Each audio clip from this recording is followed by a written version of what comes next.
आज हम भगवान श्री कृष्ण द्वारा बताई गई बातों के बारे में जानेंगे। तो चलिए जानते हैं भगवान श्री कृष्ण द्वारा बताई गई उन बातों के बारे में। मित्र गरीब है या अमीर ये मायने नहीं रखता, बल्कि वो आपके बुरे समय में आपका कितना सहारा देता है ये मायने रखता है।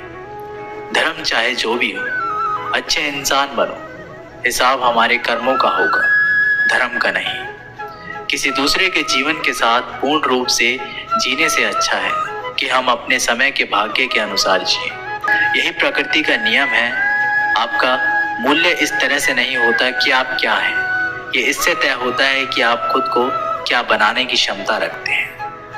हंसता हुआ मन और हंसता हुआ चेहरा, यही सच्ची संपत्ति है। मनुष्य हमेशा अपने भाग्य को कोसता है, ये जानते हुए कि भाग्य से ऊंचा उसका कर्म है और कर्म करना उसके हाथों में है।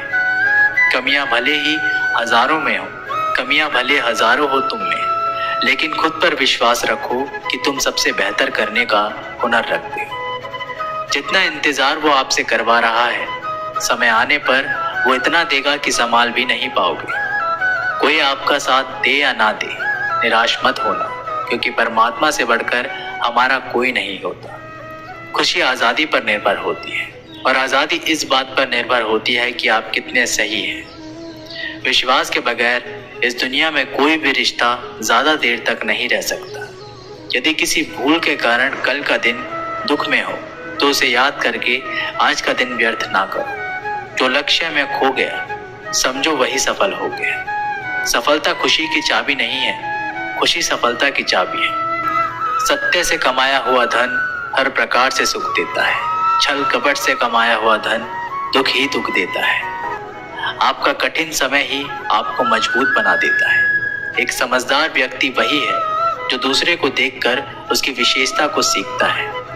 झूठ भले ही बलवान क्यों ना हो, वह सच को नहीं दबा सकता। अपने विचारों को पवित्र बनाओ, क्योंकि व्यक्ति अपने विचारों से ही अनंत काल तक जीवित रहता है। इतना कमजोर मत बनो कोई आपको तोड़ सके, बल्कि इतना मजबूत बनो कि आपको तोड़ने वाला खुद टूट जाए। जब शांति के सारे मार्ग बंद हो जाए और न्याय ना मिले तो युद्ध करें। वास्तव में मुसीबत में साथ देने वाला मित्र ही सच्चा मित्र होता है। जीवन कठिन जब लगता है जब हम स्वयं में बदलाव करने के बजाय परिस्थितियों को बदलने का प्रयास करते हैं। रिश्ते चाहे कितने भी बुरे हों, उन्हें कभी मत तोड़ें, क्योंकि पानी चाहे कितना भी गंदा हो, प्यास नहीं तो आग तो बुझा ही देता है। उस सुख का त्याग कर देना चाहिए जो किसी के दुख का कारण बनता है। जिस समय कोई समस्या जन्म लेती है, उसके साथ उसका समाधान भी जन्म लेता है। हृदय से जो दिया जा सकता है वो हाथ से नहीं, और जो मौन से हो जाता है वो शब्दों से नहीं। चीजों की कीमत मिलने से पहले होती है और इंसानों की कीमत होने के बाद। जो तुम्हें प्राप्त है वही तुम्हें पर्याप्त है। मन अशांत हो तो उसे नियंत्रित करना कठिन है, लेकिन इसे अभ्यास से वश में किया जा सकता है। शस्त्र केवल शरीर को घायल करते हैं, किंतु शब्द आत्मा को भी घायल कर देते हैं। जब विरोधियों का पलड़ा भारी हो तो विजय पाने के लिए कटु नीति का रास्ता अपनाना चाहिए। लोगों को परखने की आदत डालो। जैसे हर चमकती चीज सोना नहीं होती, वैसे ही हर अच्छा दिखने वाला इंसान सच्चा नहीं होता। अकेले रहने का मजा ही अलग है, ना किसी की जरूरत और ना किसी से उम्मीद। सफाई वहां देना चाहिए जहां उसे सुनना और समझने वाला एक खुला दिमाग हो। मेहनत एक ऐसी चाबी है जो बंद भाग्य के दरवाजे को भी खोल देती है। डाली से गिरते हुए पत्तों ने क्या खूब कहा है कि अगर बोझ बन जाओगे तो अपने ही तुम्हें गिरा देंगे। क्रोध को प्यार से, बुराई को अच्छाई से, स्वार्थी को उदारता से और झूठे व्यक्ति को सच्चाई से जीता जा सकता है। जिस तरह समुद्र के खारे पानी को गर्म करने के बाद नमक के कण दिखाई देते हैं, ठीक उसी तरह से जब हम ध्यान, भक्ति और तप करते हैं तब हमें भगवान के दर्शन होते हैं। इसके लिए हमें हमारी बुराइयों को छोड़ना पड़ता है, तभी हम ईश्वर को प्राप्त कर सकते हैं। अगर आपको बहुत सारे परेशानियों से गुजरना पड़ रहा है तो आप खुश हो जाएं, क्योंकि भगवान की नजर आप पर है। देर से ही सही, लेकिन वो आपकी जरूर सुनेंगे।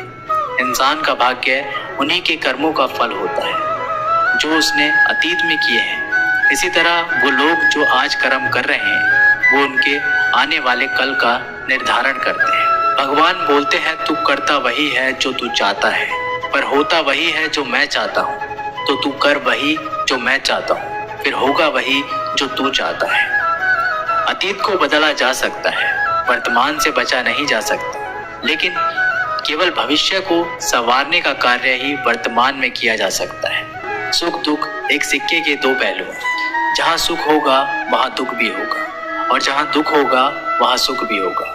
इसलिए सुख दुख के बारे में बिना सोचे निरंतर अपने लक्ष्य को प्राप्त करने के लिए प्रयास करते रहना चाहिए। एक बात हमेशा याद रखना, किसी के सामने गिड़गिड़ाने से ना मोहब्बत मिलती है ना इज्जत। इसलिए अपने स्वाभिमान को जिंदा रखो। एक व्यक्ति नदी के पुल से ही कहीं जा रहा था, तभी अचानक उसके पीछे कई बंदर पड़ जाते हैं और उस आदमी को परेशान करने लगते हैं।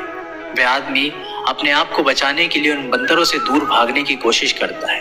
तभी सामने से एक आदमी आकर उस आदमी को कहता है कि तुम इन बंदरों से मत डरो, तुम जितना इन बंदरों से डरोगे वह तुम्हें उतना ही डराएंगे।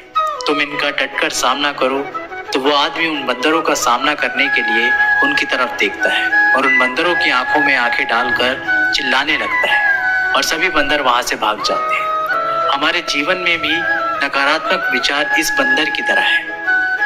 जितना हम इन बंदरों से डरेंगे उतना ही पीछा हमारा करेंगे, और जैसे ही हम इनका डटकर मुकाबला करेंगे वह भाग जाएंगे। सिर्फ दो ही चीज मनुष्य के भाग्य का निर्माण करती है। पहला स्वभाव। अगर आपके स्वभाव में अच्छाई, विनम्रता और गुण है तो आपका भाग्य चमकेगा। अगर आपका स्वभाव क्रोधी है, आलसी है, तो आपका भाग्य बिगड़ना अनिवार्य है। पिता से बड़ा कोई सलाहकार नहीं, माँ की छांव से बड़ी कोई दुनिया नहीं, भाई से अच्छा कोई भागीदार नहीं, और बहन से बड़ा कोई शुभ चिंतक नहीं। इस मतलबी दुनिया से कोई मतलब ना रखो, और मतलब रखना है तो अपने मतलब से मतलब रखो। मिलते हैं एक नई वीडियो के माध्यम से, तब तक के लिए अपना ख्याल रखिएगा।